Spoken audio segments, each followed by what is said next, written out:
First, visit iReaShare.com and head to the Android Manager page.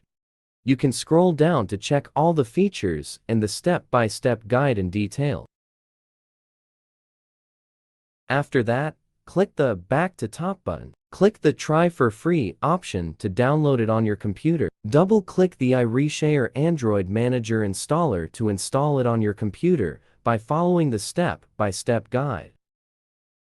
Once finished, click Finish to close setup. Run the software on your computer, then you will see this main interface. Connect your OPPO phone to your computer via USB. The software will quickly recognize your OPPO phone. If prompted, please click OK or Allow on your phone to make sure the connection is established. Data on your OPPO phone will be scanned out and displayed in the interface. To transfer data from OPPO to computer, click any file type like Contacts. You can scroll down to preview all data in detail. Tick off the data you want to transfer to your computer, then click Export.